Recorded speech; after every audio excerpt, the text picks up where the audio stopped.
Good morning बच्चों। Student, आज अपन नया टॉपिक स्टार्ट कर रहे हैं फ्लूइड मैकेनिक्स में। अभी तक अपन ने प्रेशर निकालना सीख लिया, मोनोमीटर पढ़ लिया, बैरोमीटर ट्यूब पढ़ ली। ठीक है, इसी सीरीज में अपन आज आगे पढ़ रहे हैं। कोई भी अपन को कंटेनर दे रखा है, उस कंटेनर में यदि अपन फ्लूइड भर देंगे, उस कंटेनर की जो वर्टिकल अपन की प्लेन सरफेस होती है या फिर हॉरिजॉन्टल प्लेन सरफेस होती है, उस पर अपन प्रेशर कैसे निकालेंगे और प्रेशर से अपन फोर्स कैसे निकालेंगे। तो नेक्स्ट टॉपिक है स्टूडेंट अपन का hydrostatic force on plane surface. ठीक है, तो hydrostatic force on plane surface, hydrostatic force on plane surface का मतलब है जैसे कि अपन का रूम है, इसको मैंने कंटेनर मान लिया, इस रूम में माना कि मैंने क्या लिक्विड भर दिया। तो लिक्विड अपन का दो तरीके से प्रेशर लगाता है, या तो इस हॉरिजॉन्टल सरफेस पर प्रेशर लगाएगा, या फिर ये जो अपन की वर्टिकल अपन की ये बॉल है, इस पर भी क्या करेगा, दीवार पर भी क्या करेगा, प्रेशर लगाएगा। ठीक है, तो ये अपन पढ़ने वाले हैं। तो उसमें पहला केस ले रहे हैं कि यदि इस रूम में अपन लिक्विड भर देंगे तो वर्टिकल सरफेस पर प्रेशर कितना लगाएगा। ठीक है, उस प्रेशर से फोर्स कितना लगेगा। ये तो मुझे पता है कि प्रेशर यदि पता लग जाएगा तो अपन फोर्स निकाल सकते हैं कैसे, प्रेशर इनटू एरिया करके। तो पहला इसमें अपन का वर्टिकल प्लेन सरफेस, क्या है vertical plane surface. Vertical plane surface मतलब ये जो वर्टिकल अपन की लंबवत जो अपन की दीवार है, इस पर मुझे क्या निकालना है, फोर्स निकालना है। ठीक है, तो देखो ये मैंने कंटेनर माना है। ठीक है, कंटेनर माना है, इस कंटेनर में मैंने रो लिक्विड का क्या भर दिया है, रो लिक्विड का मैंने भरा हुआ है क्या, सॉरी रो डेंसिटी का मैंने क्या लिक्विड भर दिया। इसकी आपको ये हाइट और ये विड्थ सब दे रखी है। ठीक है, तो आपसे बोला है कि आपको इस कंटेनर की ए बी सी डी जो अपन की वॉल है, ठीक है, सरफेस है, इस पर क्या निकालना है, फोर्स। तो क्वेश्चन आपका क्या बन जाएगा, देखो find out force on surface A B C D. ठीक है, ये अपन को निकालना है, surface A B C D पर क्या निकालना है अपन को, फोर्स।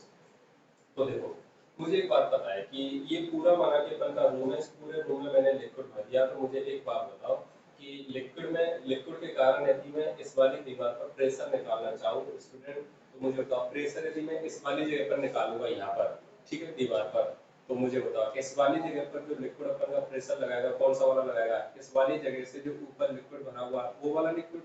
ठीक है, माना कि मैं यहाँ पर प्रेशर निकालूंगा तो बताओ इस वाली जगह पर प्रेशर कौन कौन लगाएगा, इस जगह से ऊपर जो अपन का लिक्विड भरा हुआ वो लिक्विड।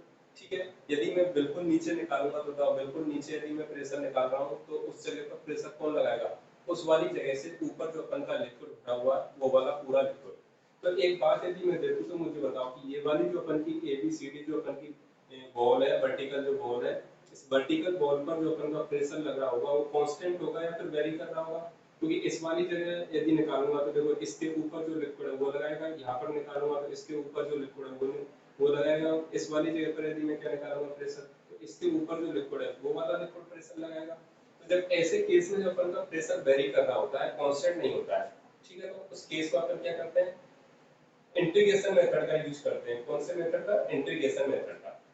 अब इंटीग्रेशन मेथड में अपन कैसे करते थे, सबसे पहले y पर जाके dy का स्मॉल एलिमेंट मानते थे, उस स्मॉल एलिमेंट पर अपन क्या निकालते थे, जो भी चीज अपन को निकालनी है, फोर्स प्रेशर, वो निकाल लेते थे। आपने मैथमेटिक्स में भी ऐसे खूब सारे क्वेश्चन किए होंगे। ठीक है, तो स्मॉल dy पर जब स्मॉल एलिमेंट पर अपन प्रेशर निकालेंगे तो टोटल निकालने के लिए मुझे क्या करना पड़ता है, उसका मुझे इंटीग्रेशन करना पड़ता है। लिमिट लगा देते हैं अपन, क्या है पूरी इस बॉल पर लगाना तो यहाँ से यहाँ तक की लिमिट लगा देंगे। तो देखो इंटीग्रेशन मेथड में मैं क्या कर रहा हूँ, मैंने क्या किया है y पर जाके और मैंने dy का क्या एलिमेंट मान लिया, वो एलिमेंट माना कि अपन का ये रहा। ठीक है, ये मैंने कहाँ से माना है, ये मैंने बॉटम पॉइंट से y ऊपर जाके मैंने dy का एक एलिमेंट मान लिया है। ठीक है, इस एलिमेंट की जो अपन की ये थिकनेस है कितनी, dy, और बॉटम से जो इसकी ये हाइट है ये कितनी दे रखी है, y। y पर जाके मैंने क्या मान लिया, dy। अब देखो ये जो अपन की वॉल आपको दिख रही है ए बी सी डी, इसको मैं किधर से देख रहा हूँ, फ्रंट से देख रहा हूँ। तो देखो फ्रंट व्यू यदि इसका बनाऊंगा तो कैसा बनेगा, ये। तो ये अपन का स्मॉल एलिमेंट है ये वाला डी वाई का। ठीक है, और ये वाली जो आपको लेंथ दे के रखी है जिस पर मैंने स्मॉल एलिमेंट मारा कितनी हो जाएगी, बाई। तो ये कौन सा व्यू अपन का, फ्रंट व्यू। अब माना कि इसको मैं साइड से ऐसे देखूं, तो देखो ऐसे भी देखूंगा तो मुझे कैसा दिखेगा कि ये तो अपन का स्मॉल एलिमेंट हो गया। ठीक है, और स्मॉल एलिमेंट की जो थिकनेस आपको दे के रखी है कितनी, डी वाई, और ये वाली जो अपन की हाइट है ये कितनी होगी, वाई। तो ये तो हो गया अपन का कौन सा, फ्रंट व्यू। ठीक है, और ये वाला कौन सा हो गया अपन का साइड व्यू। ये मैंने इसके डायग्राम बना दिए, ठीक है। अब मैं क्या करूंगा कि ये जो स्मॉल एलिमेंट है इस पर फ्लूइड के कारण क्या निकाल लूंगा, लिक्विड के कारण प्रेशर निकाल लूंगा। प्रेशर निकालूंगा तो बताओ इस स्मॉल एलिमेंट पर जो फोर्स लग रहा होगा इस स्मॉल एलिमेंट के एरिया से क्या कर दूंगा मल्टीप्लाई, ठीक है। टोटल निकालना तो मैं क्या कर दूंगा इंटीग्रेशन कर दूंगा। तो बताओ ये आपको थीम समझ में आई है नहीं है कि मैं क्या कर रहा हूँ, बताओ इसमें किसी को दिक्कत है क्या। अब देखो मैं प्रेशर निकाल रहा हूँ स्मॉल एलिमेंट पर, तो प्रेशर एट स्मॉल एलिमेंट,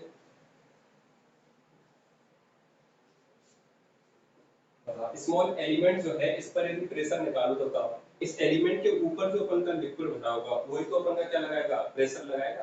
तो बताओ ये वाली जो अपन की लेंथ होगी ये कितनी है अपन की, तो ये टोटल कितनी है अपन की सी, तो ये वाली लेंथ यदि मैं आपसे पूछूं तो कितनी हो जाएगी सी माइनस बाई, मतलब प्रेशर जो लगाएगा वो कौन सा वाला लिक्विड लगाएगा सी माइनस बाई हाइट में जो अपन का लिक्विड भरा हुआ है वो क्या लगाएगा प्रेशर। तो फाइनली जब प्रेशर निकालूंगा तो लिक्विड के कारण प्रेशर का फॉर्मूला अपन ने पढ़ा हुआ क्या रो जी एच, बताओ एच क्या होता है उस पॉइंट की लिक्विड के फ्री सरफेस से डिस्टेंस होती है जहां पर मुझे क्या निकालना होता है प्रेशर।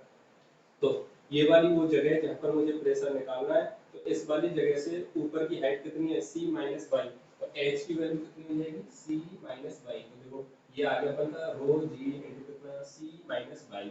अच्छा ये जो प्रेशर आया अपन का ये किस पर आया स्मॉल एलिमेंट पर। अब मुझे एक बात बताओ स्टूडेंट, यदि स्मॉल एलिमेंट पर मुझे फोर्स निकालना है तो कैसे निकालूंगा, तो फोर्स एट स्मॉल एलिमेंट, तो बताओ फोर्स कैसे निकालूंगा, ये प्रेशर इनटू क्या एरिया, ठीक है। प्रेशर इनटू क्या करना पड़ेगा मुझे एरिया, ये अपन को पता था। तो देखो प्रेशर इनटू जब एरिया करेंगे तो क्या आएगा अपन का,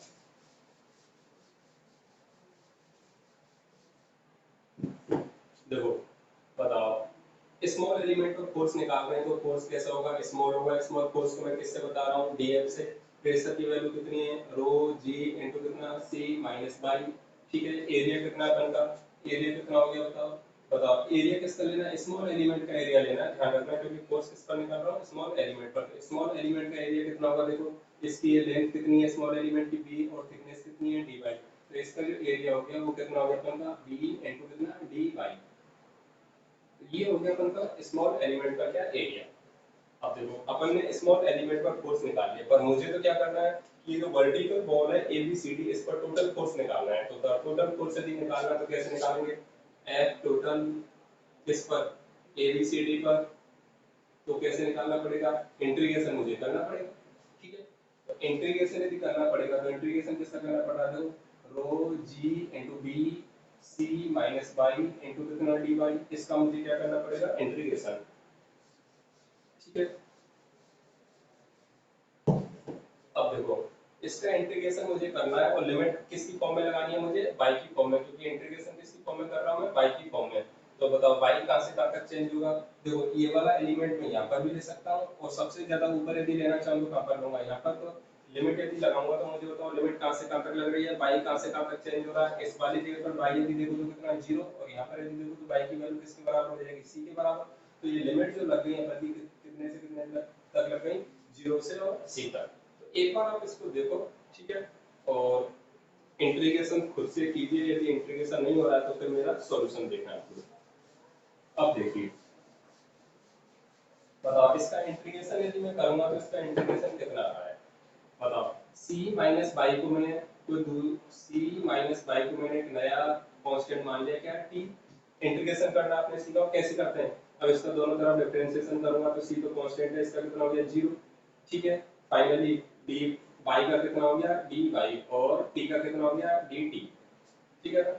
तो देखो इस वाली जगह पर यदि मैं सारी चीजें रखूं तो फाइनली एफ टोटल की जो वैल्यू अपन की आएगी स्टूडेंट तो कितनी आ रही है 0 से सी रो जी बी और ये कितना हो गया अपन का, इसकी जगह मैंने लिख दिया कितना टी, ठीक है। और ये कितना हो गया अपन का डी बाई और डी बाई की जगह मैंने क्या लिख दिया डी टी, ठीक है। और माइनस है तो माइनस मैंने क्या आगे लगा दिया, माइनस तो सिर्फ प्रेशर की डायरेक्शन को बता रहा है, प्रेशर की डायरेक्शन कैसी होगी और फोर्स की डायरेक्शन कैसी होगी। फाइनली जब इसका मैं इंटीग्रेशन कर रहा हूँ तो देखो एफ टोटल अपन का आ रहा है स्टूडेंट कितना आ रहा है, रो जी बी तो कांस्टेंट है, टी का इंटीग्रेशन कितना होगा, टी स्क्वायर बाई 2, ठीक है। और लिमिट कितनी हो गई, 0 से और सी तक। चलो लिमिट रखो इसमें, तो एफ टोटल की जो वैल्यू आ रही है रो जी बी, बताओ कितना, सी माइनस बाई का होल स्क्वायर डिवाइडेड बाई कितना, 2, यही है ना। 2 को मुझे क्या करना है, इसके नीचे लिखना है, देखो 2 का होल स्क्वायर नहीं है, और लिमिट हो गई 0 से और सी तक। चलो लिमिट रखो, तो एफ टोटल जो आ रहा है अपन का वो कितना गया, रो जी बी, एक बार कितने रखेंगे, सी रखी तो सी माइनस सी कितना हो गया अपन का, 0, ठीक है। और देखो ये आगे इसमें क्या चल रहा है अपन का, माइनस चल ही रहा है, ठीक है। और माइनस करके बताओ एक बार कितना रखना है, 0 रखना है, तो बाई की जगह 0 रखेंगे, कितना आ रहा है, देखो rho G B C square by कितना, 2, तो माइनस और माइनस कितना हो जाएगा अपन का, प्लस। तो फाइनली जो एफ टोटल की वैल्यू आ रही है स्टूडेंट, तो कितनी आ रही है अपन की, तो एफ टोटल जो अपन का आ रहा है वो आ रहा है अपन का rho G B C square by 2, ये अपन का एफ टोटल आ गया। इस इंटीग्रेशन को खुद से करें आप लोग एक बार, ठीक है। समझ में नहीं आया तो वीडियो को पॉज कर करके बार बार देखें। और मैंने आपको पहले भी बोला कि कोई दिक्कत हो तो you can contact me on WhatsApp 8949851871, ठीक है। अब देखो, यदि मैं जो सरफेस अपन ने मानी थी, आप लोग अपनी कॉपी में देखिए जो आपने डायग्राम बनाया होगा, तो सरफेस का यदि मैं एरिया की बात करूं, तो सरफेस ए बी का जो एरिया होगा, surface A B C D, या ऐसे लिखूं, area of surface A B C D कितना होगा अपन का, देखो ये वाली लेंथ कितनी थी बी, और ये कितनी थी सी, तो एरिया जो होगा उसका कितना हो जाएगा, बी सी। तो इसको मैं क्या लिख सकता हूँ, एरिया लिख सकता हूँ। एरिया को किससे बता रहा हूँ मैं, ए से। तो फाइनली देखो इसमें यदि बी इंटू सी की जगह मैं एरिया लिखना चाहूँ तो क्या होगा, बी इंटू सी की जगह यदि मैं एरिया लिखना चाहूँ तो क्या होगा, फाइनली एफ टोटल की जो अपन की वैल्यू आ रही है स्टूडेंट, वो आ गई रो जी बी इंटू सी, और ये सी बाई 2। तो देखो कितना, रो जी, बताओ बीसी की जगह मैंने क्या लिख दिया, ए एरिया है, और ये कितना, सी बाई 2। अच्छा, मेरी जो डायग्राम था वो कैसा था, एबीसीडी का, ये रहा। अब देखो ये वाली जो अपन की हाइट थी वो कितनी थी अपन की, सी। अब देखो ये सी बाई 2 क्या है इसका, मुझे बताओ, मुझे एक बात बताओ, सी बाई 2 जो होगा वो इसका सेंटर ऑफ ग्रेविटी की डिस्टेंस है या नहीं फ्री सरफेस से।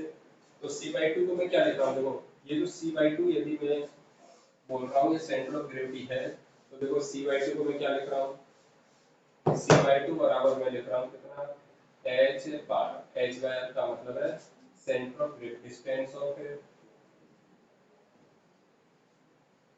सेंटर ऑफ ग्रेविटी, ठीक है, of liquid from free surface. तो फाइनली यदि मैं फॉर्मूला को देखूं तो बहुत प्यारा सा फॉर्मूला आ रहा है बच्चों, देखो तो प्यारा सा फॉर्मूला अपना क्या आ रहा है, F total is equal to rho g A into कितना, एच बार। एच बार क्या है, जिस सरफेस पर मुझे क्या निकालना है, प्रेशर निकालना है या फोर्स निकालना है, उस सरफेस की सेंटर ऑफ ग्रेविटी की क्या है, डिस्टेंस है from the surface of liquid से। और ए क्या है, एरिया ऑफ सरफेस जिस पर मुझे क्या निकालना है, फोर्स। तो ये तो क्या बनता है, एरिया, और ये क्या है, सेंटर ऑफ ग्रेविटी की डिस्टेंस फ्रॉम फ्री सरफेस। तो ये आपको फॉर्मूला याद रखना है, ठीक है। काफी बार अपन ने जो डेरिवेशन किया यही पूछता है, बहुत ज्यादा टफ इसमें पूछता नहीं है, ठीक है। या फिर आपको डायरेक्ट क्या है, वैल्यू दे देगा, और आपको क्या है, ए की वैल्यू रखनी है और एच बार की वैल्यू रखनी है। एच बार जनरली क्या होता है, यदि वर्टिकल सरफेस है तो उसके लिए एच बार क्या हो जाएगा, जो उसकी टोटल हाइट दे रखी है उसका आधा, ठीक है। तो उसकी आधे की अपन वैल्यू रख देंगे तो मुझे क्या पता लग जाएगा, फोर्स। तो एक बार आप इसको अच्छे से देखें, बहुत ज्यादा टफ नहीं पूछता, इस पर काफी बार ये डायरेक्ट फॉर्मूला पूछा हुआ अपन से एग्जाम में, ठीक है, नीट और जेई दोनों में, ठीक है। नीट में तो जनरली ये नहीं पूछता है, जेई में पूछा हुआ है एक दो बार, तो आप लोग इसको अच्छे से देखें। नेक्स्ट अपन देखते हैं, अपन ने अभी तो निकाला किस पर, वर्टिकल सरफेस पर। अब मैं हॉरिजॉन्टल सरफेस पर निकालना चाहूँ तो कैसे निकालूंगा, देखो हॉरिजॉन्टल सरफेस पर निकालने के लिए मैं आपको एक क्वेश्चन करा रहा हूँ, जिससे वर्टिकल वाला भी आपको समझ में आ जाएगा और हॉरिजॉन्टल वाला भी आपको समझ में आ जाएगा।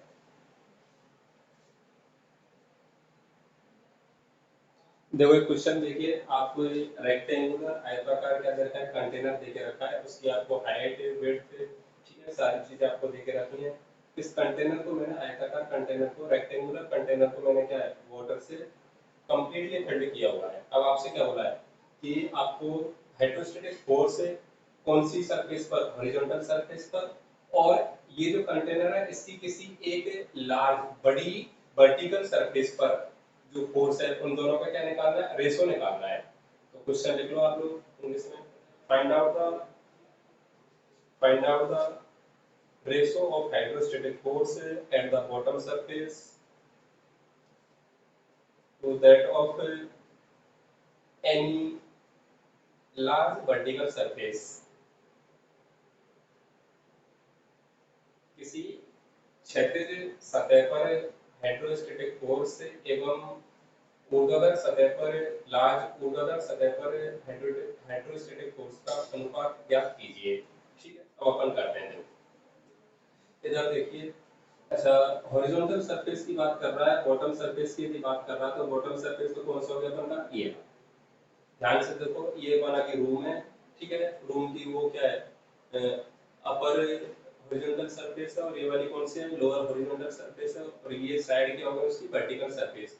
तो आपसे पूछा कि एक तो जो अपन की बॉटम हॉरिजॉन्टल सरफेस है इस पर आपको क्या निकालना है, हाइड्रोस्टेटिक फोर्स। ठीक है, और एक जो इन वर्टिकल सरफेस में से जो बड़ी वाली सरफेस है उस पर क्या निकालना है आपको, हॉरिजॉन्टल सॉरी हाइड्रोस्टेटिक फोर्स निकालना, और इन दोनों का क्या निकालना है, रेशो। तो सबसे पहले तो मैं निकाल रहा हूँ हॉरिजॉन्टल सरफेस पर फोर्स ऑन हॉरिजॉन्टल सरफेस, या फिर बॉटम हॉरिजॉन्टल सरफेस, क्योंकि बॉटम पर अपन से पूछा है। तो force on bottom horizontal surface, तो बॉटम हॉरिजॉन्टल सरफेस पर यदि फोर्स निकालूंगा स्टूडेंट तो कितना आएगा, देखो अपन का। अच्छा मुझे बताओ, ऐसी कंडीशन है, ये वाली अपन की बॉटम हॉरिजॉन्टल सरफेस है, इसमें पूरा अपन ने क्या लिक्विड भर के रखा है। मुझे बताओ बॉटम में किसी भी पॉइंट पर यदि मैं लिक्विड के कारण फोर्स निकालूंगा तो कितना होगा, रो जी एच। चाहे यहाँ पर निकालूं तब भी कितना है, रो जी एच, क्योंकि एच की वैल्यू क्या है, जिस पॉइंट पर मैं क्या निकाल रहा हूँ, फोर्स निकाल रहा हूँ, ठीक है, उस पॉइंट की फ्री सरफेस ऑफ लिक्विड से क्या निकालनी है, डेप्थ। तो ऊपर से यदि डेप्थ देखेंगे तो देखो इस वाले पॉइंट की डेप्थ भी कितनी है, यहाँ पर निकालूं फिर भी कितनी है, चाहे यहाँ पर निकालूं फिर भी कितनी है, यहाँ पर निकालूं फिर भी वो वाली डेप्थ कितनी होगी, एच।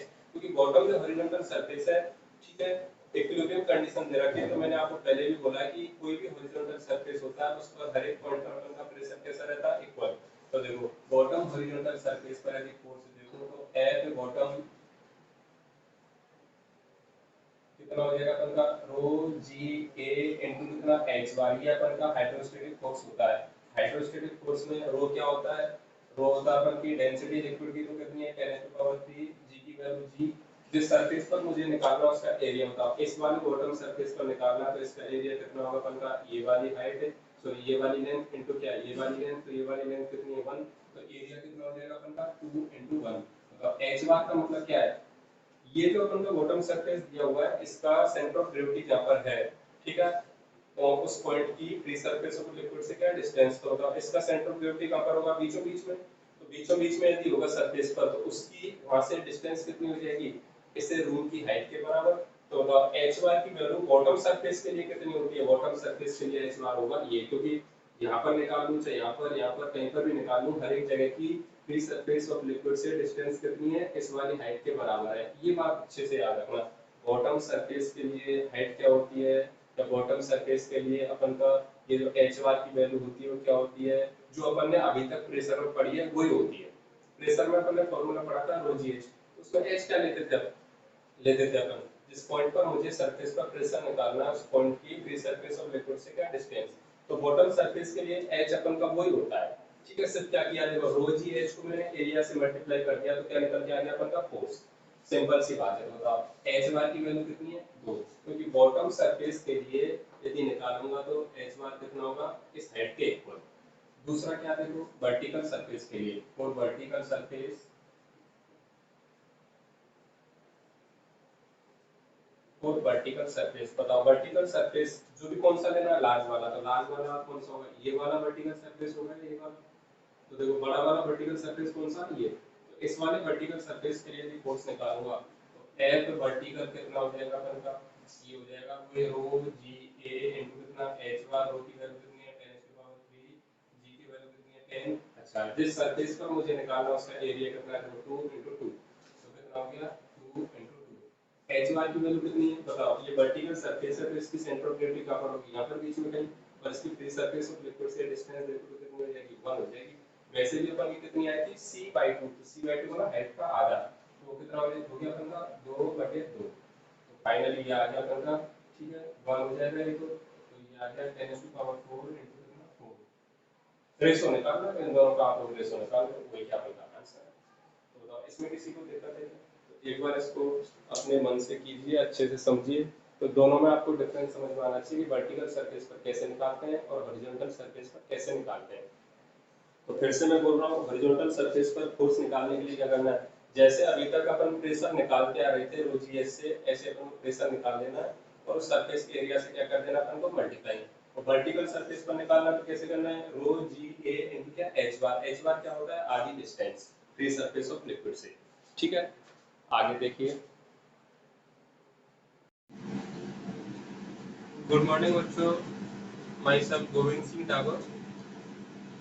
तो बच्चों आज अपन उत्प्लावन बल पढ़ेंगे, बॉयंसी फोर्स। तो देखो बॉयंसी फोर्स के बारे में आपने 9th 10th क्लास में पढ़ा हुआ है। तो सबसे पहले तो अपन ये जानेंगे कि बॉयंसी फोर्स लगता कब है। तो बच्चों जब भी अपन किसी भी वस्तु को फ्लूइड में या फिर किसी लिक्विड में कंटेनर में डुबोएंगे या फिर उस वस्तु को अपन कंटेनर में लिक्विड में क्या तैराएंगे, तो वस्तु तैरती क्यों है, ठीक है। तो उसका तैरने का कारण क्या होता है, देखो कोई भी वस्तु है, माना कि मैंने कंटेनर लिया, उस कंटेनर में अपन का लिक्विड भरा हुआ है और इसे डस्टर को यदि मैं उस कंटेनर के लिक्विड में ऐसे पानी में रख दूं तो आपको पता लगेगा कि ये डस्टर अपन का क्या है, डूबेगा नहीं, ये क्या करेगा, तैरेगा। जबकि इस डस्टर के पास क्या है, वेट है mg, तो mg के कारण ये किधर जाना चाहिए था, नीचे, पर ये क्या है, डूबता नहीं है। इसका कारण क्या होता है स्टूडेंट, इसका इम्पोर्टेंट कारण ये है कि ये जो डस्टर है जितना फोर्स नीचे की तरफ पानी पर या कोई भी दूसरा लिक्विड अपन ने लेके रखा उस पर लगाएगा तो उतना ही इस पर फोर्स ऊपर की तरफ कौन लगा रहा है, पानी लगा रहा है। उस फोर्स के कारण ये डस्टर क्या अपन का डूब नहीं रहा है, ठीक है। तो ये पानी या फिर लिक्विड इस डस्टर पर अपवर्ड डायरेक्शन में ऊपर की तरफ जो फोर्स लगा रहा है उस फोर्स को अपन क्या बोलते हैं, उत्प्लावन बल। तो स्टूडेंट ये आपने एग्जांपल, ये एक्सपेरिमेंट आपने क्या नहाते टाइम भी किया होगा कि अपन क्या एक टब में या बाल्टी में पानी भर लेते हैं और वो प्लास्टिक का जो अपन का मग्गा आता है उसमें अपन पानी भर के भी यदि उसको अपन बाल्टी में छोड़ देते हैं तो आपको पता लगेगा कि वो जो अपन का मग्गा होता है वो डूबता नहीं है। क्यों नहीं डूबता है, क्योंकि जितना फोर्स नीचे की तरफ लग रहा है उस मग्गे के कारण उतना ही फोर्स पानी जो है जिसमें अपन ने उसको डुबोया या फिर जिसमें अपन ने तैराया, वो पानी भी क्या करता है, ऊपर की तरफ उतना ही नेट फोर्स लगा देता है जिससे वो क्या है, डूब नहीं पाता है। ठीक है, तो पानी या लिक्विड जो ऊपर की तरफ फोर्स लगा रहा है स्टूडेंट, उसको अपन बोलते हैं क्या, प्लावन बल। ठीक है, इंग्लिश में बोलते हैं अपन क्या, बॉयंसी फोर्स। तो ये बहुत इंपॉर्टेंट टॉपिक है, ये ऐसा टॉपिक है जहाँ से नीट और जेई दोनों में क्या है, काफी क्वेश्चन पूछे जाते हैं। तो आप लोग हेडिंग डाल लें उत्प्लावन बल। चलो पॉइंट नंबर 1 लिखिए इसमें। देखो जब भी किसी वस्तु को किसी फ्लूइड में डुबोया जाता है तो उस फ्लूइड के द्वारा वस्तु पर उस फ्लूइड के द्वारा वस्तु पर ऊपर की तरफ ऊपर की तरफ एक नेट फोर्स लगाया जाता है, एक नेट फोर्स लगाया जाता है। उस नेट फोर्स को उत्प्लावन बल कहा जाता है। उस नेट फोर्स को उत्प्लावन बल कहा जाता है। पॉइंट नंबर 2 लिखिए। उत्प्लावन बल सामान्यतः दाब में अंतर के कारण उत्पन्न होता है। उत्प्लावन बल सामान्यतः दाब में अंतर के कारण उत्पन्न होता है। अगला पॉइंट लिखिए। उत्प्लावन बल का मान उत्प्लावन बल का मान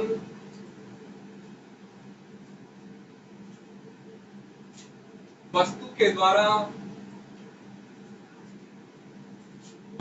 द्वारा हटाए गए फ्लूइड या लिक्विड के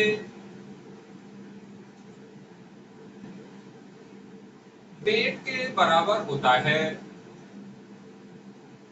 ये बड़ा इंपॉर्टेंट है कि उत्प्लावन बल की जो मैथमेटिकल वैल्यू होती है स्टूडेंट, वो कितनी होती है अपन की, कि जब भी अपन वस्तु को कंटेनर में या फिर कोई लिक्विड में फ्लूइड में क्या कर रहे हैं, डुबो रहे हैं या फिर तैरा रहे हैं, तो क्या करेंगे कि वो जो अपन की वस्तु है वो फ्लूइड के या लिक्विड के किसी पर्टिकुलर वॉल्यूम को क्या करेगी, डिस्प्लेस करेगी। ठीक है, माना कि मैं इस वाले डस्टर को पानी में छोड़ूंगा तो ये डस्टर का कुछ पार्ट तो कहां पर होगा अपन का, पानी में, और कुछ पार्ट कहां पर होगा, ऊपर। तो जो पार्ट अपन का पानी में नीचे की तरफ जा रहा है इस डस्टर का, तो उतना ये डस्टर क्या करेगा अपन का, पानी के वॉल्यूम को क्या करेगा, हटाएगा। तो हटाए गए पानी के वॉल्यूम का जो वेट होता है, क्या है, हटाए गए पानी के वॉल्यूम का जो वेट होता है, उस वेट को अपन क्या बोलते हैं स्टूडेंट, उस वेट को बोलते हैं अपन उत्प्लावन बल। ठीक है, अगला पॉइंट लिखिए, उत्प्लावन बल की दिशा, उत्प्लावन बल की दिशा हमेशा वस्तु पर ऊपर की तरफ होती है। उत्प्लावन बल की दिशा हमेशा वस्तु पर ऊपर की तरफ होती है। तो देखो, ये माना कि अपन का डस्टर है, इसको मैंने पानी में ऐसे डुबो दिया, तो पानी क्या कर रहा है, इस पर फोर्स लगा रहा है, उसी फोर्स को अपन क्या बोल रहे हैं, बॉयंसी फोर्स। तो स्टूडेंट, पानी जो फोर्स लगा रहा है, पानी जो उत्प्लावन बल लगा रहा है, उसकी पर्टिकुलर डायरेक्शन क्या होगी, क्योंकि बल कैसी राशि है अपन की, सदिश राशि। तो पानी इस वाली वस्तु पर जो फोर्स लगाएगा, नेट फोर्स वो किधर लगेगा, अपवार्ड, ऊपर की तरफ ऐसे। ठीक है, तो देखो इसका mg किधर लग रहा है, नीचे, और पानी जो फोर्स लगा रहा है वो किधर लग रहा है, ऊपर। ठीक है, ये दोनों आपस में जब इक्वल हो जाएंगे तो ये क्या करेगा अपन का, तैरेगा। तो फाइनली अपन को तो इतना सा याद रखना है स्टूडेंट कि उत्प्लावन बल की जो डायरेक्शन होती है वो किधर होती है, ऊपर की तरफ। उत्प्लावन बल किसके द्वारा लगाया जाता है, द्रव के द्वारा। ठीक है, और उत्प्लावन बल का जो मान होता है वो किसके इक्वल होता है, कि वस्तु जितने लिक्विड के वॉल्यूम को डिस्प्लेस कर रही है, उस लिक्विड के वॉल्यूम का जो वेट होगा उसको अपन क्या बोल रहे हैं, उत्प्लावन बल। ठीक है, अगली हेडिंग डालिए, उत्प्लावन बल का मैथमेटिकल मान। उत्प्लावन बल का मैथमेटिकल मान, इधर देखिए, माना कि स्टूडेंट ये कोई अपन का एक कंटेनर है,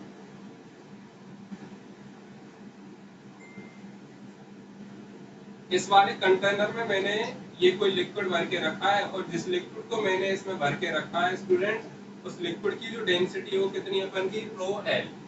ठीक है, ये कोई अपन की वस्तु है, इस वाली वस्तु को मैं क्या कर रहा हूँ, ये क्या अपन की वस्तु, तो वस्तु को मैं क्या कर रहा हूँ स्टूडेंट, इस वाले कंटेनर में डाल रहा हूँ। तो देखो, वस्तु को जब कंटेनर में अपन डालेंगे तो उसकी कंडीशन कैसी है हमारा, की ऐसी। तो देखो, ये जो अपन की वस्तु स्टूडेंट, इसका ये वाला पोर्शन जो है वो कहाँ पर अपन के, लिक्विड में। ये वाला पोर्शन कौन सी जगह है, लिक्विड में। तो मैं मान लेता हूँ स्टूडेंट कि ये वस्तु का जो पोर्शन लिक्विड में, उसका जो वॉल्यूम हो कितना अपन का, बी डी। ठीक है, तो ये क्या है, वस्तु का लिक्विड में आयतन, वो कितना मान लिया मैंने, पी डी। अच्छा, एक बात मुझे बताइए स्टूडेंट कि जब मैं वस्तु को इस वाले लिक्विड में डाल रहा हूँ, तो मुझे बताओ, ये जो वस्तु का ये वाला पोर्शन है लिक्विड के अंदर जाएगा, तो ये लिक्विड के अंदर कब जाएगा, जब पहले वस्तु इस वाली जगह से इस लिक्विड को क्या करेगी, हटाएगी। ठीक है, लिक्विड को हटाएगी तो उस वाली जगह पर कौन आएगी, अपन की वस्तु। तो इम्पोर्टेंट चीज ये है स्टूडेंट कि हटाया गया जो आयतन होता है वो कौन सा होता है, हटाया गया आयतन देखो उसके बराबर है कि जितना आयतन वस्तु का कहां पर है, अपन का लिक्विड के अंदर है, उतना ही आयतन क्या करेगी, वस्तु हटाएगी।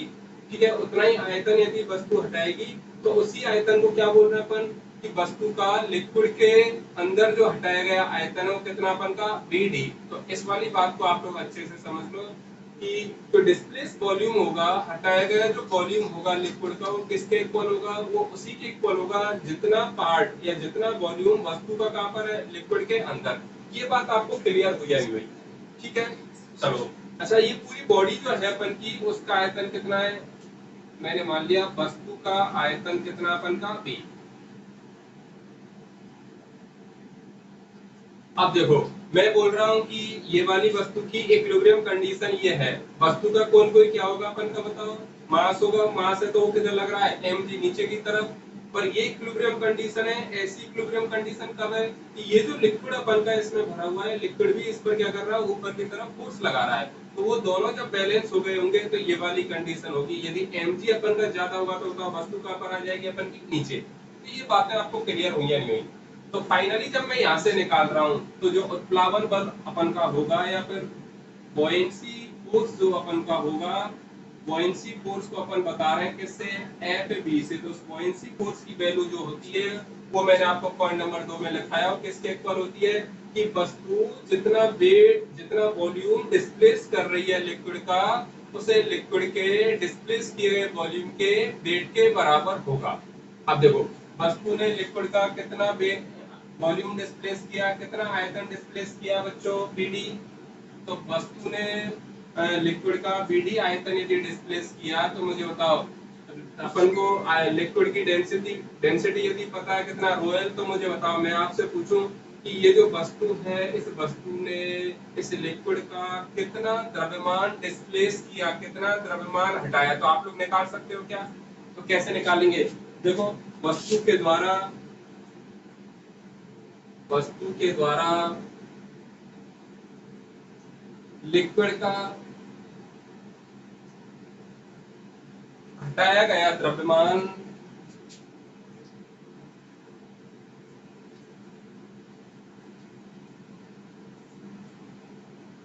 बताओ कितना अपन का, हटाया गया वॉल्यूम वो कितना अपन का बीडी, और लिक्विड की क्या डेंसिटी, तो ये क्या आ गया अपन का वस्तु के द्वारा हटाया गया द्रव्यमान। अच्छा मुझे बताओ ये जो फोर्स होता है बुओयंसी फोर्स किसके बराबर होता है, हटाए गए आयतन के वेट के इक्वल। बताओ हटाए गए आयतन का वेट कितना होगा mg, भाई m क्या अपन का हटाए गए लिक्विड का द्रव्यमान। तो बताओ m की वैल्यू कितनी है अपन की, ये आगे अपन के पास bd इंटू कितना रो एल, ठीक है, और किससे मल्टीप्लाई करना है g से। तो स्टूडेंट आप यहाँ से एक फॉर्मूला याद रख लो कि ये जो होता है अपन का बुओयंसी फोर्स वो कितना होता है rho L B D into कितना जी। ये बहुत इंपॉर्टेंट फॉर्मूला है, इसको आप लोग याद रख लो कि वस्तु पर जो बुओयंसी फोर्स होगा वो कितना होगा अपन का rho L B D into G. Rho L क्या है लिक्विड की डेंसिटी, बी डी क्या है कि ये जो वस्तु है जितना वॉल्यूम लिक्विड का डिस्प्लेस कर रही है उसको अपन क्या बोल रहे हैं बीडी, और जी क्या अपन का गुरुत्वीय त्वरण। अच्छा मुझे एक बात बताइए कि ये कंटेनर यदि अपन का गतिशील होता तो यहाँ पर अपन जी लेते हैं फिर जी इफेक्टिव लेते, आपको लिफ्ट वाले क्वेश्चन कराए होंगे सर ने मैकेनिक्स में, ठीक है, जब लिफ्ट अपन की गतिमान होती है तो वहां पर अपन क्या लेते हैं जी इफेक्टिव। लिफ्ट यदि ऊपर जा रही है तो अपन नेट त्वरण कितना लेते हैं जी प्लस ए, और लिफ्ट यदि नीचे आ रही है तो नेट त्वरण कितना लेते हैं अपन जी माइनस ए। तो ये वाली बात आपको क्लियर हुई या नहीं? तो देखो इसको लिखो आप एक बार।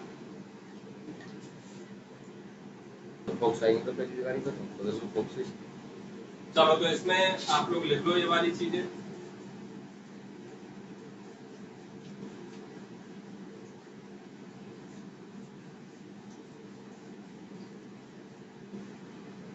देखो बुओयंसी फोर्स कितना है F B is equal to rho L B D into कितना जी। देखो ये एल और डी, ये एल कहाँ पे लग रहा है रो के साथ में, और डी कहाँ पे लग रहा है बी के साथ में, तो लिख लेना रो एल क्या है डेंसिटी ऑफ लिक्विड है,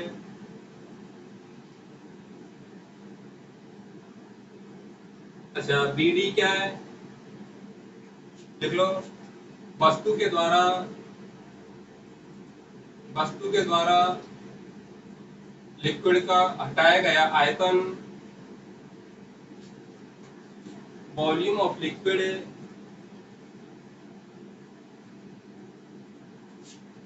डिस्प्लेस्ड बाय बॉडी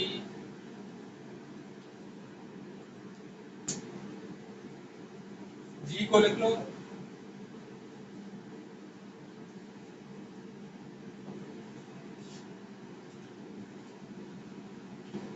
इफेक्टिव या प्रभावी गुरुत्वीय त्वरण। यदि कंटेनर अपन का स्थिर अवस्था में तो प्रभावी गुरुत्वीय त्वरण किसके बराबर होगा, जी के बराबर। यदि कंटेनर गतिशील है तो जैसे अपन ने लिफ्ट में निकाला था ऐसे अपन यहाँ पे क्या निकाल सकते हैं, इफेक्टिव गुरुत्वीय त्वरण। तो ये वाली बात आपको समझ में आई या नहीं आई? तो ये फॉर्मूला आपको याद होना चाहिए स्टूडेंट कि बॉयंसी फोर्स क्या होगा, उत्प्लावन बल अपन का क्या होगा, rho L B D into G. अच्छा ये किसके बराबर होता है कि वस्तु के द्वारा जो अपन का लिक्विड का वॉल्यूम डिस्प्लेस किया जा रहा है डिस्प्लेस वॉल्यूम के वेट के बराबर। बताओ इसमें किसी को दिक्कत है क्या? चलो नेक्स्ट टॉपिक डालिए आप लोगों, आर्किमिडीज प्रिंसिपल, आर्किमिडीज का सिद्धांत।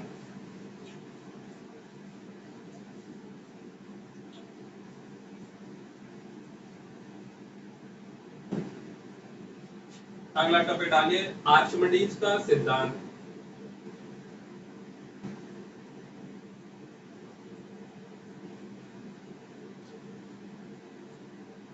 देखो आर्किमिडीज का सिद्धांत वही है जो मैंने अभी आपको थोड़ी देर पहले मैंने आपको उत्प्लावन बल की जो डेफिनेशन बताई थी वही क्या है, सेम टू सेम ऐसे अपन का क्या आर्किमिडीज का सिद्धांत है। तो लिख लो, देखो इस सिद्धांत के अनुसार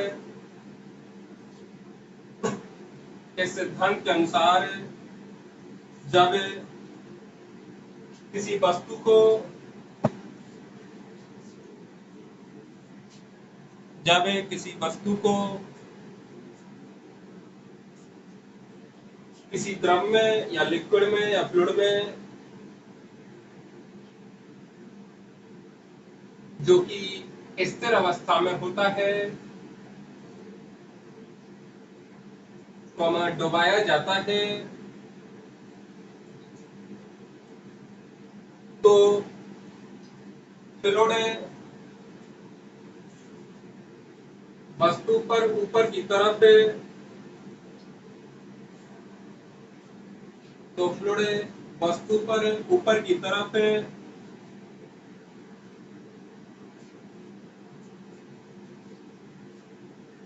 वस्तु के द्वारा हटाए गए आयतन के वेट के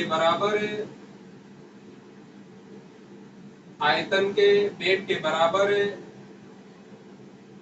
एक बल लगाता है।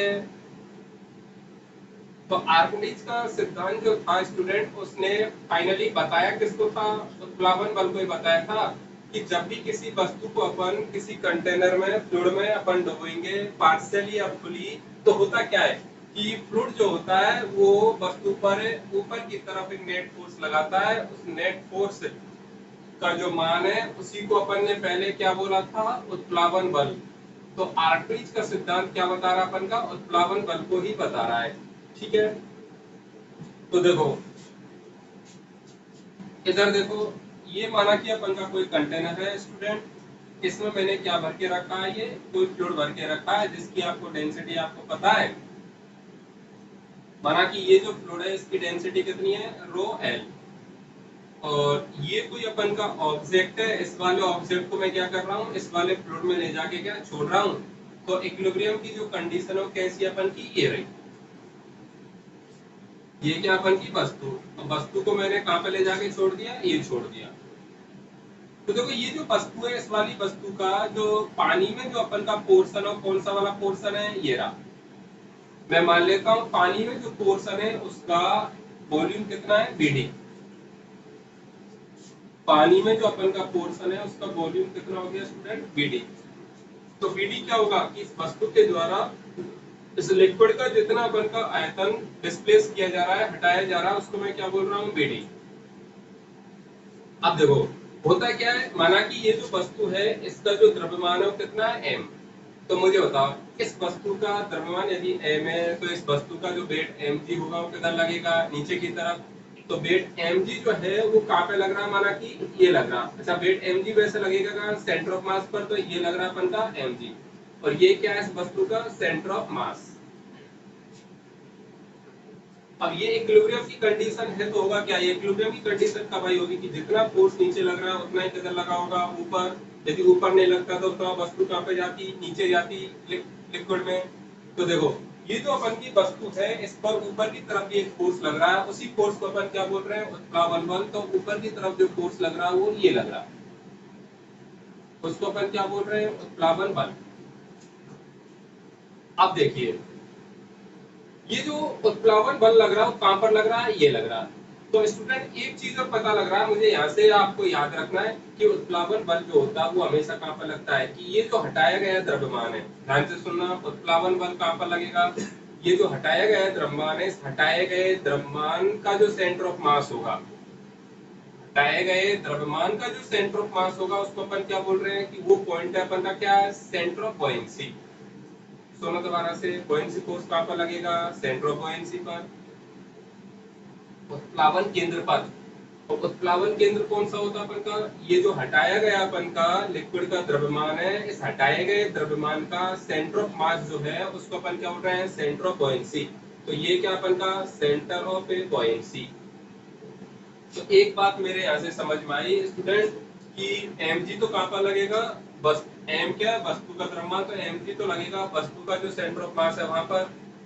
और ये जो अपन का बुओयंसी फोर्स है ये कहां पर लगेगा, हटाए गए द्रव्यमान का जो सेंटर ऑफ मास है, या हटाए गए द्रव्यमान का जो द्रव्यमान केंद्र है उस वाली जगह को अपन क्या बोल रहे हैं, सेंटर ऑफ बुओयंसी पर। तो एफ भी कहां पर लगेगा, सेंटर ऑफ बुओयंसी पर। तो आप एक बार ये डायग्राम बना लें, डायग्राम बनाने के बाद मैं आपको लिखा रहा हूँ, वो लिखो, लिख लेना। ये एम जी क्या अपन का वस्तु का वेट,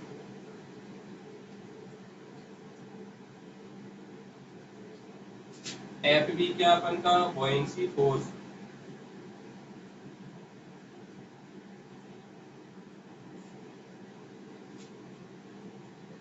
लिखो, नोट डाल के लिखो इसी में। देखो उत्प्लावन बल हमेशा, उत्प्लावन बल हमेशा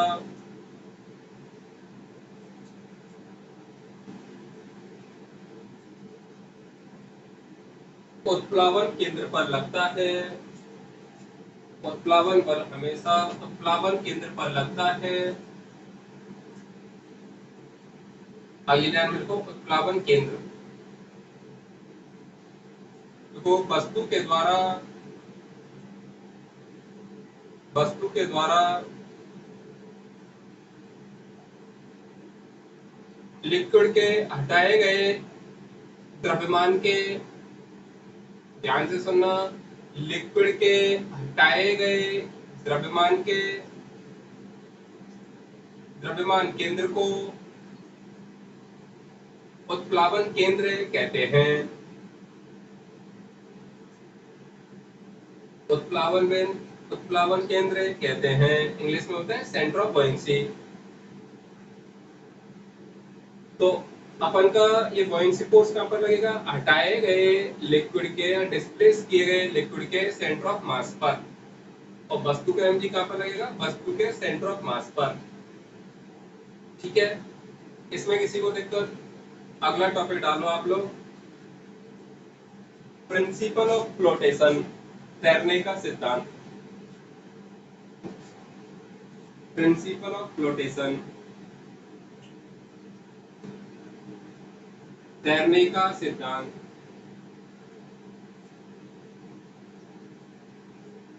अच्छा मुझे एक बात बताइए, कोई भी वस्तु तैरेगी कब स्टूडेंट, देखो इसी को ले लो आप, तो ये वस्तु थी, कंटेनर में लिक्विड भरा हुआ था, मैंने वस्तु को क्या किया, कंटेनर में ऐसे डाल दिया है, तो फाइनल इक्विलिब्रियम जो कंडीशन आई है मुझे कैसी मिली है, ये वाली। तो बताओ इस वाली इक्विलिब्रियम कंडीशन में ये वस्तु क्या कर रही है, अपन की डूबी हुई है कंप्लीट पानी में, या फिर तैर रही है। तो अपन को पता लगेगा कि आधा पार्ट ऊपर है आधा नीचे, इसका मतलब क्या कर रही है, तैर रही है। जो डूबती तो कहां पर पहुंच जाती, बॉटम में पहुंच जाती है एकदम। तो ये वस्तु तैर क्यों रही है अपन की, तो तैर इसलिए तो रही है कि जितना वेट ऊपर लग रहा होगा उतना ही वेट किसके कारण, लिक्विड के कारण किधर लग रहा है, ऊपर की तरफ। भाई जितना वेट किधर लग रहा है, नीचे की तरफ mg उतना ही किधर लग रहा है, ऊपर की तरफ। यदि ये दोनों अपन के क्या हो जाएंगे, इक्वल हो जाएंगे, तो वस्तु क्या करेगी, अपन की स्ट्रेंथ तैरेगी। तो देखिए, तो तैरने के लिए जो इम्पोर्टेंट चीज है वो क्या है, कि ये जो बुओयंसी फोर्स है वो वस्तु के किसके बराबर हो जाना चाहिए, वेट के बराबर हो जाना चाहिए। बुओयंसी फोर्स यदि वस्तु के वेट के बराबर होगा तो वस्तु क्या करेगी, अपन की तैरेगी। तो लिख लो इसमें, देखो जब किसी वस्तु को लिक्विड में छोड़ा जाता है तो वह वस्तु उस स्थिति में तैरती है जब तो वह वस्तु उस स्थिति में तैरती है जब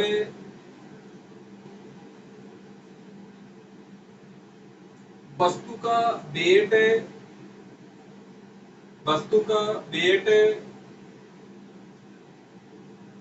वस्तु पर लिक्विड के कारण लग रहे वस्तु पर लिक्विड के कारण लग रहे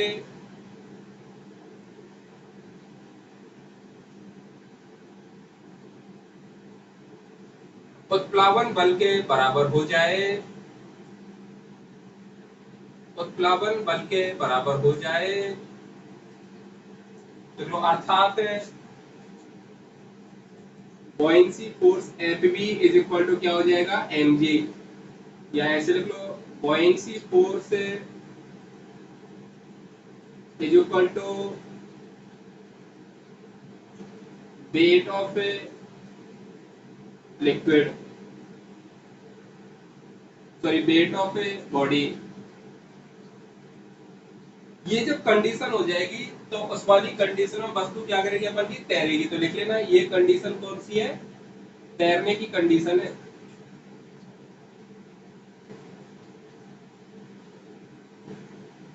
तो ये अपन ने बॉयंसी फोर्स के बारे में कुछ कुछ बातें पढ़ी है। तो स्टूडेंट बॉयंसी फोर्स के बारे में ब्रीफ रिवीजन करवा रहा हूँ, जल्दी से देखिए। बॉयंसी फोर्स क्या होता है अपन का, एक नेट फोर्स है जो किसके कारण लगाया जाता है, लिक्विड के कारण लगाया जाता है। इसकी डायरेक्शन किधर होती है, अपवर्ड ऊपर की तरफ। और ये जनरली कहाँ पे लगता है कि ये जो बॉडी है, बॉडी जितना वॉल्यूम अपन का डिस्प्लेस कर रही है, इस डिस्प्लेस वॉल्यूम का जो सेंटर ऑफ मास है उस पर क्या करेगा, क्या लगेगा अपन का बॉयंसी फोर्स।